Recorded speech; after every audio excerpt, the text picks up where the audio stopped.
What's up? It's your man McFlurry McFarquad. I've gotten hundreds of billions of questions of how I record my drums, so I'm making this video to teach you how to record drums that don't suck. Today we're going for a nice, pockety, groovy, girthy, crunchy drum sound. The first thing you want to do is remove all the unwanted drums. Any toms, cymbals, anything you're not using, take away from the drum set or heavily dampen them with some cloth. Next thing, heavily dampen all your drums. Put a pillow inside the kick, some cloth on top of the snare drum, some tape underneath the hi-hats. Listen to this snare sound without any dampening.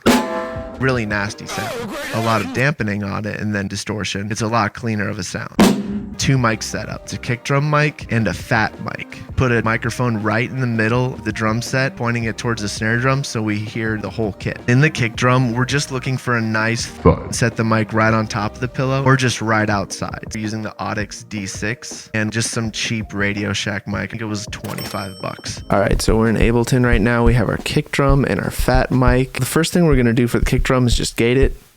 Get rid of all the extra notes from the snare drum. Pull up Ableton Drum Bus and pull down the transient knob just to make the notes a little shorter. And then I use this Plugin Alliance sub filter plugin. Just boost the low end. Just throw on M saturator to make it a little saucier. And then lastly, we just throw on an EQ to get rid of all the high end information. Then for our fat mic, the first thing I like to do is just throw on the Wolf compressor. I like the 2-bus glue parallel preset. I always just make sure the noise is off and the crunch is all the way up. The crunch. And then we throw on Sketch Cassette, which is basically a tape emulation. And I just am cranking the saturation and the input a little bit just for a little more sauce. Next, we put on the kilohertz transient shaper, shorten the notes. And we just throw on an EQ just to get rid of the low end. Lastly, I just sidechain it to the kick just a little bit. Now to glue all these drums together, we're going to throw on a little glue compressor. Make sure your release is fast so then it catches all the transients. We're going to throw on saturator for a little more of that sauce. Then another transient shaper.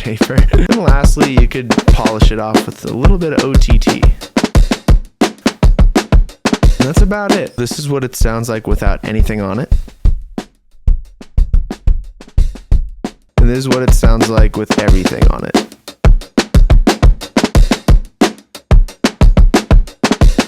And that is how you make your drums not suck.